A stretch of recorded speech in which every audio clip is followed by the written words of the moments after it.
Welcome to the next episode of the More People podcast. I'll be your host, Richard Hanwell, Managing Director for More People.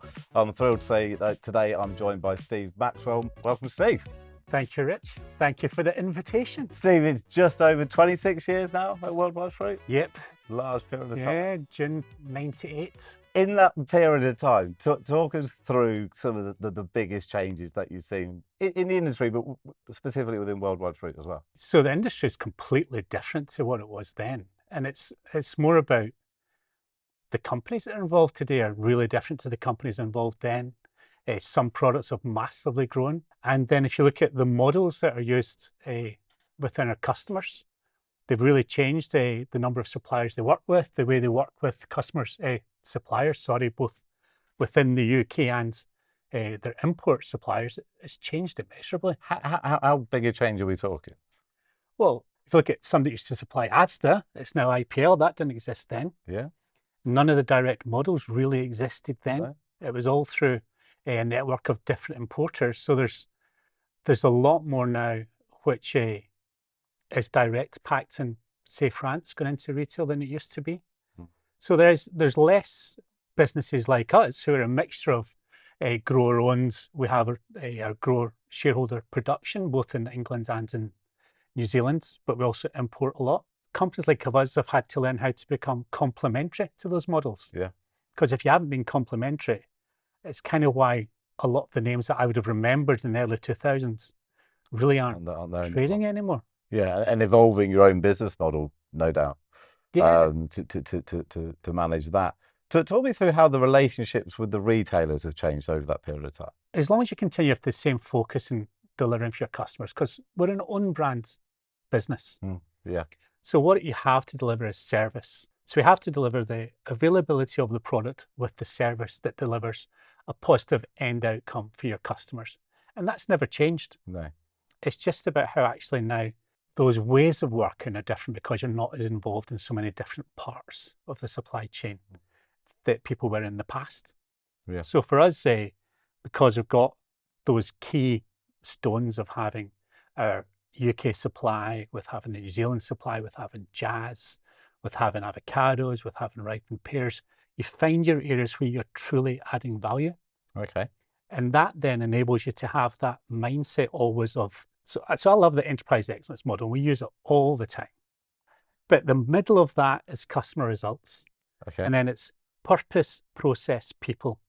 And when you get the three of those aligned and working together, then the outcome of your activity delivers those customer results. And that's really what your customers want you to be doing, focus on what's good for them.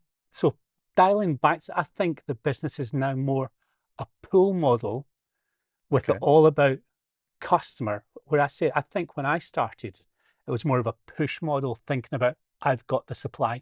It was more a procurement business back then. Okay. I think now you only really are good if you're focused on your customer and your grower supplier to get that seamless pull model. Then you can actually add value. Yeah. Because if you don't add value, you don't deserve to exist, to be in the chain. Yeah, very much so.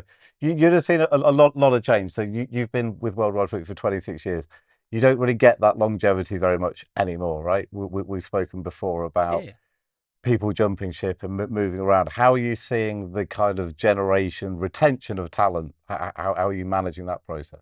So we've got a mix. If you look at our executive team, 6 people. 3 of us have been there 26 years or so, and 3 have come in externally, and 6 years, 2.5 years, 1 year. So it's having that a mix of bringing people through your business. And I think if you look at the environment we're in, because we're in Spalding, so there's not a massive population around us, and it's not necessarily somewhere people always want to move. So we need to be building the best version of our own talent pipeline. But sometimes fresh blood is important too. Yeah. So we don't get stuck in groupthink. I think we're very good at keeping ourselves inquisitive and curious and working within different kinds of networks. But you have to get that balance of a really, really strong succession pipeline, which means you've got that embedded knowledge. And I think a great thing about that embedded knowledge is when things aren't great, you don't panic because you know how to deal with problems. You know that if you can focus on your how you deliver the outcomes, it'll be okay. Yeah, you get that resilience, right? Yeah. I mean, we're the most resilient industry out there. Yeah. But then it's great bringing people in from other areas that go like, yeah, that's good, but this is how we can improve it. Yeah, getting those fresh ideas. I was having this conversation recently, but it's always a bit of a concern or cautionary tale of bringing somebody from outside such a complex industry, right? That can be whether you're bringing them in senior management, middle management, or even junior level. It can be a bit scary, right, with the amount of challenges that the produce industry faces. Recently, we haven't really brought anyone in from branded for a long time. Okay. So when we're looking, it's primarily coming in from fresh foods. Yeah. So it's the understanding of we are on label, we're really short shelf life, and you've got to be on it. And that's what we've found, that if the pool of people we're looking at are within fresh foods, they get it. It's a lot of transferable skills. And one of the good things about East Midlands is there's a lot of those kinds of businesses. Yeah. But I think that the power of networking as well, if I think back to, I met you through one of our networking events. So I've seen you, bumped into you, had coffee with you in Madrid and Berlin, which are big, massive exhibitions, the Euros final down at the Bullenswan. But the power of networking to generate your talent, but also develop your relationships with your customers as well, right? You put a big emphasis around that yourself? The most important thing in this entire business, and every business, is people. Yeah. So I think it's important to genuinely like people and genuinely be curious about the people and your industry. Yeah. Because it's easy to be stuck in your own job in those little blinkers, but it's a bit boring. So it's wonderful to go out and speak to other people, understand what's happening in their part of the industry, because there's so many common issues. Sometimes it's good, almost like getting things off your chest with therapy-esque. It really is like therapy. That's great. So I love having those opportunities to speak to people. If you think about, I do come back to that customer results and purpose and process and people. If you have that mindset, you've got to have underneath that the understanding you're in a lean CI mindset all the time. And you only do that if you're curious. And you only do that by asking questions and listening. How do you find recruiting for an organization that is so well known within its industry, but not by consumers? So first off, I'd say why I came into this industry. So I came from a branded background as a sales account manager. And I kind of got to about 27 and got bored being given marketing decks, go sell this. I completely stumbled into produce. But what I loved is the fact that you're actually involved in that real end-to-end supply chain. So from the sourcing all the way through to the customer, you're involved in that. So I used to ask in interviews, like, how would you differentiate in an own label environment? The wrong answer is turning your own label environment into a branded environment.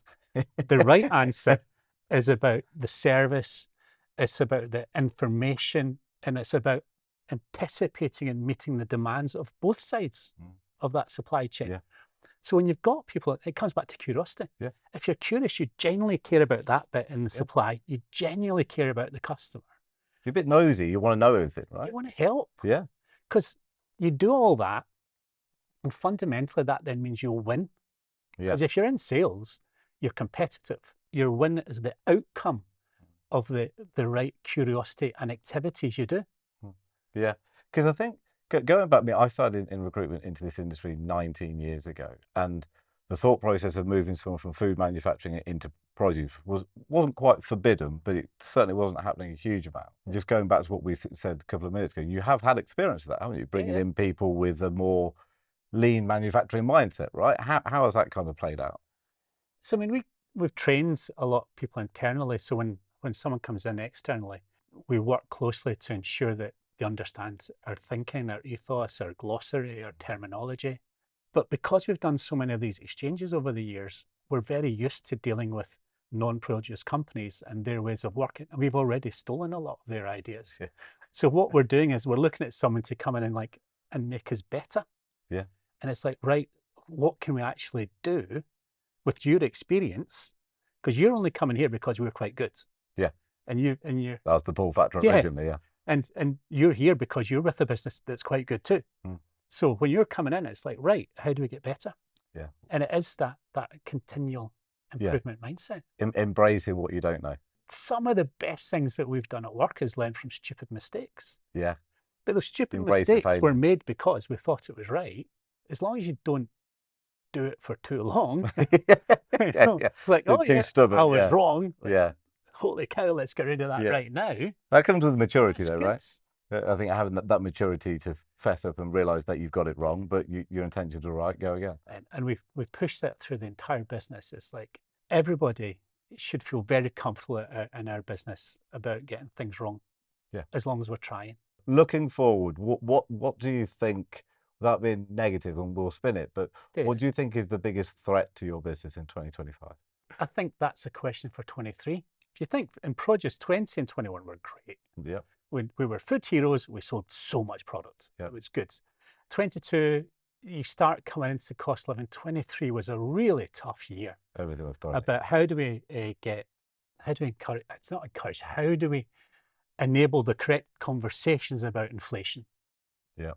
And how do we align that to the fact that this goes hand in hand with availability? But I think 24 has really had a great way of working with our supply partners and our customers. And it's been a really strong year because it has been really collaborative, and it has meant that great availability for the customers. It has meant we've looked at together what's the correct ways to manage that chain to get where necessary the inflation, but not unnecessary inflation. So I think, and it's not just our business, not just apples, I think there's a lot of produce is looking forward to 25 because we've all proven that the business is solid. We're not out of the cost of living, but where we are is we're all better having gone through it. Yeah. And I think our customers as well are really, really focused on availability and doing the best things for their customers. So we've got good learnings. So I'm more positive looking into 25 than I would have been this time last year, when everybody still felt under the shadow of like inflation. In the face of adversity, there's an opportunity for equal or greater success. So we become more resilient. We get tougher. We get stronger. I think you may have even been at one of the first dinners when the gentleman stood up and said, "Careful," as we were coming out of 2021 and get going. This is great. We're back in the wild. He said, something along the lines of, "We're only over 2 years away from the next big crisis." And he was wrong. It was about 3 months. And we had energy crisis, HGV driver crisis. We had the Ukraine war, you name it. And it was all being thrown at you. And still here, right? Food isn't going out of fashion. It's still there. If anything, the importance and the limelight's put back on the fact that as an island, and as a UK produce and food manufacturing industry is incredibly resilient and probably at the top of their game across the globe. So I think there's huge amounts of opportunity. It's true, that resilience. I could feel the industry bunkered. And I read it was a fiction book, and I loved the line, "When the winds of change blow, some build walls and some build windmills." And I think more of us are now getting those windmills put up again. Yeah. So for us, we're going to invest more in avocados. We're going to invest more. We're an own label product, but we've got some great brands. I think there's a real disruptive brands out there that we can help grow the category. Really focus on our people, because we keep saying that people are everything. So how do we ensure that our people have got all the support and all the training to enable them to deliver for us? Yeah. The resilience has been proven. How do we get back to positivity? And how do we, and that's what every grower and every retailer wants to hear, you talking about a positive mindset, because that will deliver growth. And that's what our job is to do, is to help people deliver growth. Yeah, massively. Next year, as a business, we turn 25. Yes. Final question for you, Steve. What advice would you give the 25-year-old version of Steve Maxwell? Go out more. Work hard. You're 25. Don't get stressed.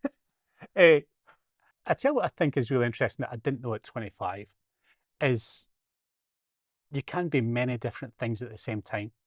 So you can be competitive and you can be nice. You can be tough and you can be kind. So there's all these ways of understanding that as long as you're authentic, as long as you genuinely are curious, genuinely care about people, it'll be all right. Yeah, authenticity will win. Yeah, you'll be fine. Super. Steve, thank you very much. Thank you. Cheers. Thanks, thank you.